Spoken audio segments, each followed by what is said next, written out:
Good morning, I'm Lynette Adams, and this is Rochester in Focus. Coming up on the show today, we chat with the president and membership chair of the Rochester chapter of the Coalition of Black Trade Unionists. I'll chat with Shelley Clements and Monica Locke. And if you don't know much about the coalition, you're invited to a meet and greet this Friday night. They call themselves the Fairy Godmothers of Rochester. Every year, Ami Saltzman and Lynn Ferraro, along with scores of volunteers, make sure every young woman who wants to go to the prom but can't afford it can still realize her dream.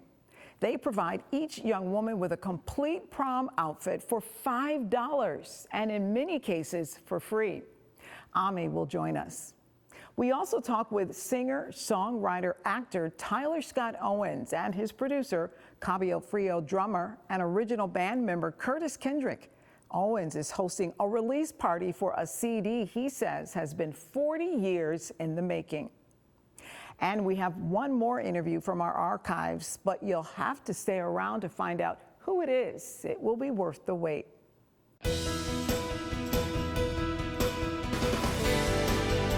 The Coalition of Black Trade Unionists has a meet and greet.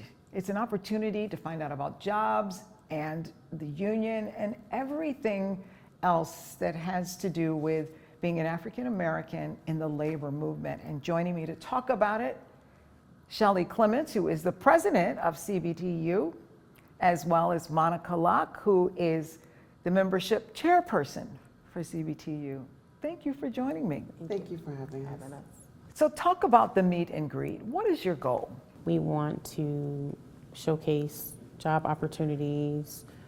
We are doing some Black History Month pieces.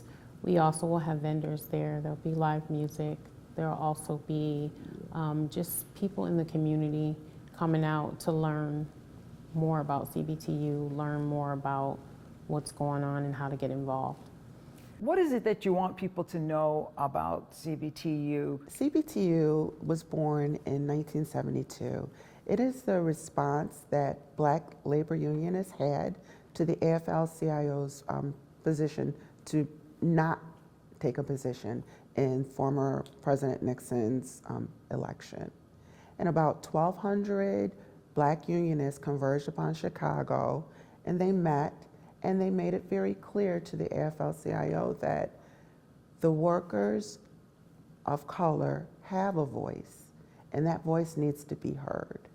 And ever since that 1972 piece, the CBTU was born, and we've been that community, that bridge that speaks to what are the needs of Black and brown workers in this labor union movement. Just being a member of a union doesn't mean that all of the needs of everybody can be met in that union. You're saying the needs of Black and brown people may be different. I'm saying that the needs of Black and brown workers are often very different, and unions need to be responsive to that. Being a part of a union is having a voice. It's having a voice in your workplace. It's making sure that you're getting paid fairly. It's making sure that your working conditions are safe. And it's making sure that there's dignity in the work that you do. I guess you think this is 2025. There shouldn't still be those issues in the workplace for people of color. One of the things that we know for a fact is that history is cyclical.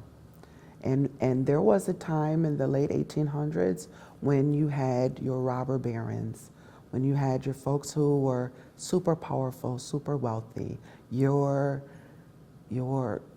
Carnegies, your Rockefellers. They had the majority of the money, and the worker was making them wealthy. You have a rise of unions during that period. Instead of a Rockefeller, now it's a Musk. Instead of a Carnegie, now it's a Bezos. So you have your very wealthy 1% making sure that they remain wealthy. Workers have to band together in order to get what is owed to them. There's power in folks standing with each other side by side saying, we are not going to take this. We deserve better. we work really hard and want to be treated fairly. And I know that at this event, people will get an opportunity to learn about jobs. Yes, there will also be people that teach you trades. Sometimes school isn't for everybody. So another great option is going through trades. So we will have a representative for trades there, and they will talk them through the process, get them signed up. There's other networking opportunities that will be there as well. So quickly tell us the specifics. If I want to come, tell me how I can register, how much it costs to come. So if you are a CBTU member, it's $20. If you are not, then it's $40. On our flyers that we have here, there's a QR code at the bottom where you can sign up for that as well. Those will be out on social media as well as out in the community. So we're looking forward to just reintroducing ourselves and hopefully getting more people connected. All right. Thank you for being here. Thank you for having us. We'll be right back.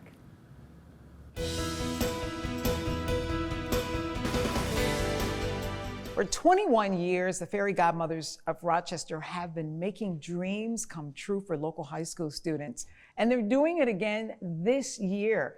Joining me to talk all about it is Amy Saltzman, who is co-director of the Fairy Godmothers of Rochester, and it's so nice to have you here. This is one of my absolute favorite programs because of what you do in the lives of young women. Thank you. Thank you for having me. My pleasure. So talk about last year. Almost 700 girls, right? Yeah, it was fabulous. We broke records. That said, we used to be open for one day at the convention center, and you can only get so many girls in one day. We are now open for a full month. So we have an opportunity to dress a lot more girls. But yes, we dressed almost 700 girls last year. Wow, that's so exciting. For people who don't know about Fairy Godmothers of Rochester, tell us what you do. So we're an organization that dresses young ladies, juniors and senior high school girls for their prom. These are girls who wouldn't otherwise afford to be able to go to their prom. You and I know how ridiculously expensive it can be to do prom. And this organization was created to make sure that every girl, no matter what her financial situation is, gets to her prom feeling beautiful, empowered, joyful. And then the other part of it is that when they come into our space, it's a really special thing. We don't just give her a dress. She gets her own personal shopper, and that personal shopper takes her around and shows her all the different styles and fashions and anything she might want to do for her look for prom. They'll work together, dress, shoes, purse, jewelry, the whole outfit. Then we're going to surround her with joy and praise and probably applause and maybe even some joyful tears and send her on her way for prom. So that's what we do. I think that is just awesome because it's the whole outfit. But the other thing that I think is so special is we're not just talking about your typical high school student. It's true. We are talking about girls, particularly the Rochester Public School District. They're my primary focus. But there is need all around Greater Rochester and beyond. We're dressing girls all over Western New York, by the way. We've had girls who've come from as far as Connecticut, actually, to get a dress from us. So there's need everywhere. And there's need from all kinds of girls. We have homeschool girls who come to us.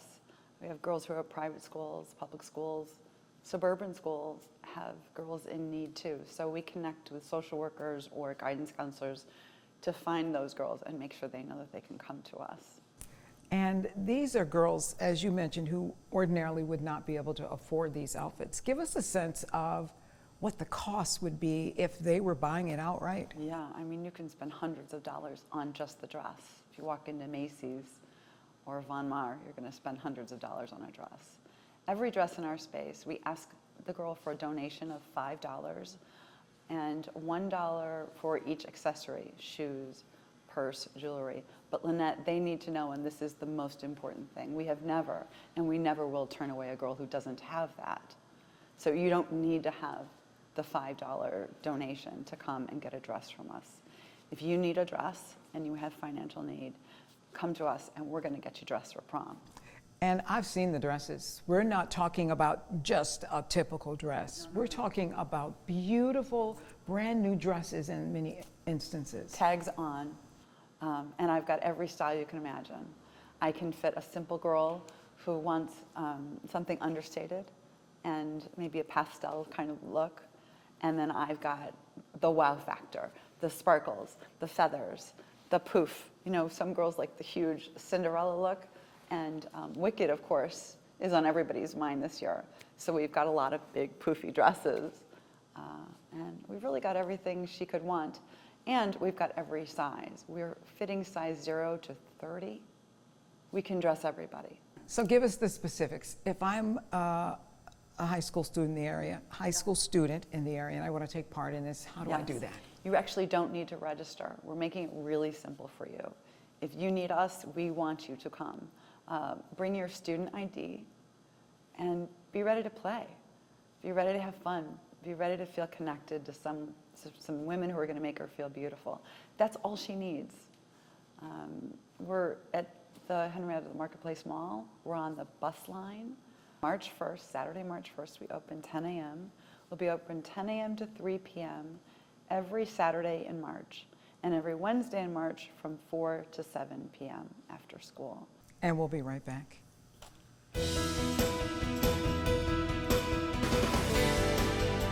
So if you haven't heard of Tyler Scott Owens, you can blame COVID, but soon you're probably going to hear a lot about him. He's just releasing or re-releasing his CD. It's called Gratitude, and he's joining me this morning to talk all about this. Thank you so much for being here, along with Curtis Kendrick, who may be well known in the area as a performer with Cabo Frio for many years, popular jazz band from Rochester, as well as a producer, drummer.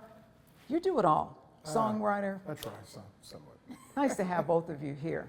Thank you. It's great to be here. Thank you. So let's talk about Gratitude. You released this during COVID. Tell us what happened. Well, it took us 9 months of production to produce this album. I wanted to do something that was representative of all the various musical influences that I've had over the course of my life. So you'll find multivariate influences in the songs that are on Gratitude.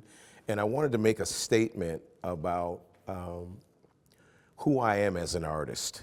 I wanted this to be something that if I never got another chance to make a statement musically, that this would suffice. And I think that we achieved that. But during COVID, everything was disrupted. I had a play that was going to go into production in Atlanta, and COVID stopped that.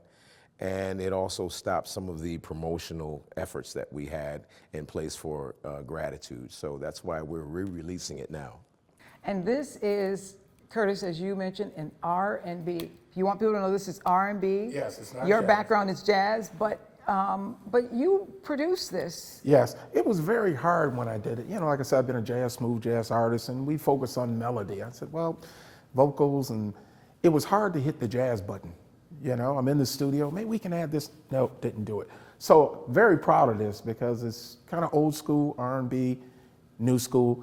And Tyler would give me, he said, Curtis, I like something by this artist. Can you write something similar? And I do what you call music imaging, where I'll listen to it. I'm not copying it, but I take the elements out of that to create what he wanted. And he was very happy. I didn't take it to him. He said, no, he didn't like it. That didn't happen. So that happens from time to time. I could put 20 hours on a song and our customer say, hate it. So I have to start from scratch again. So, You know, the music business, we were talking earlier, has really changed. What made you decide to promote this now? Music has changed in so many different ways, you know, from the marketing of it to what the content is. And I wanted to produce something and provide the world with something that was more reminiscent of what I grew up listening to. That was more about love. That was more about intrinsic value, more about community, more about aspiring to be the best person that you possibly can be. And so those are some of the themes that I explored in the lyrics on Gratitude. Seems like this is something that you both are proud of. very proud of it. We're very proud of it. It's mixed well, it was recorded well, and that's the main thing. Even artists that are coming up, make sure you record it well, get it mixed, and it'll be something you're going to be proud of. You know, don't rush it. You know, I want to get it out quick and we're going to be famous. Doesn't work like that. I know what it's like to produce something that in the end result is not truly representative of who you are, but I think that this achieved that it is representative of who we are. And so tell us quickly, how can people hear you? You have a release event? Yes, we've got a party going on at the Vault event space on February 28th. And there are still some tickets available for the 9 p.m. show. There's a 7:30 and 9 p.m. show. 7:30 is officially sold out, but there are some tickets available for the 9 p.m. show. Musicians. And awesome musicians. We've got a slate of musicians, including Curtis. I'm playing drums, not singing. Everybody, right, thought I right, stopped right. playing drums when I started singing. I am playing drums, which is my first love. So. Curtis is on drums.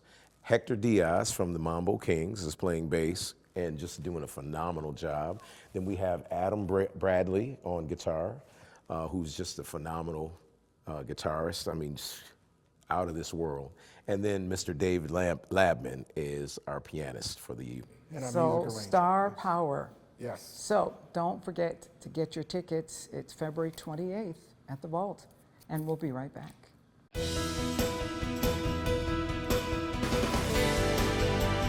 You may be wondering about the Urban Suburban Program. Is it still around? Is it alive? Well, it is more than alive. And Felicia Smith is the program director, and she's here to tell us about this year's graduating class. Talk about a program that's alive. This is your largest ever, right? Absolutely. We have 95 students that are graduating across our 14 districts, the largest in the program's history. Let's talk about some of the benefits of the Urban Suburban Program. One of the things you were telling me about earlier is that there's a lot of support in the program for parents, for families. There is. We have a parent advisory council that I meet with monthly, and they also sit on our governance board, which is comprised of all of the superintendents that participate in the Urban Suburban Program. So they have say, they can also get enrichment. I mean, it's like great for the parent. It is. And there's a lot of support, of course, for the families and for the students, right? Absolutely. Yes. We have 3 educational specialists, and they support 4 to 5 districts, and they're really there to be a support for the student and for the district. And it's not just beneficial for that family and for that student, but it benefits the district. It certainly benefits the district. It enriches the district. It brings cultural awareness. And a lot of the times, our students are well prepared for life after graduation because they've developed the critical thinking skills. They're enriching, and they are also bringing a world view where if they just stayed in their home district, they may not have been exposed to that. And then for the district that they're going into, they're bringing in a new culture. They're bringing in a new way of thinking, and they're involved. Our kids are involved in clubs. Last year we had the East Irondequoit valedictorian was an urban suburban student, and a few years before that, in Wheatland Chili, the valedictorian for the graduating class was an urban suburban student. So our students really do bring great value. Some people may ask the question, why not a charter school? Why would I go through the process of the Urban Suburban Program? I can just choose one of the charter schools in my area. Mm-hmm. The charter schools are great, and we do have families that are currently in charter schools that apply to Urban Suburban.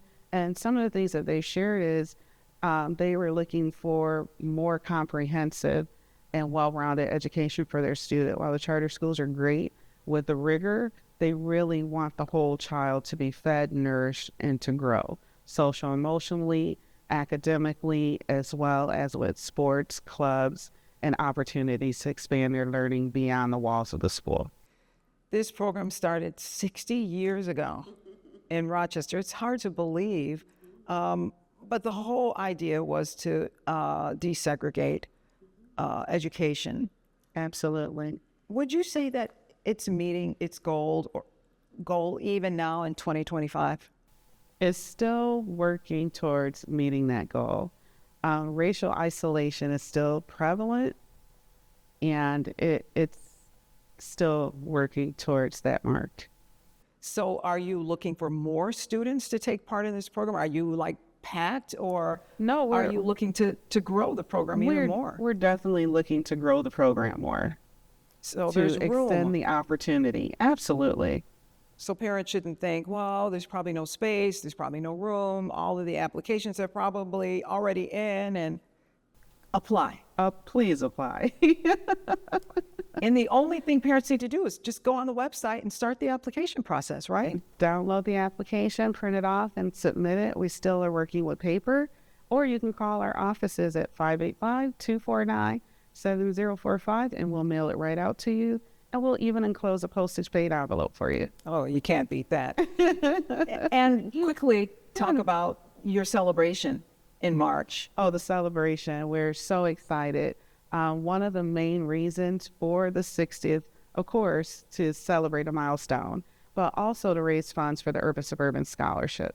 So our families actually provide a pledge, and that funds the scholarship. This year we have 95 seniors, so we're really looking to fund the scholarship with the proceeds, as well as start to save for future generations for the scholarship, to make sure that graduating classes have that opportunity to apply to the Urban Suburban Scholarship. And we'll be right back.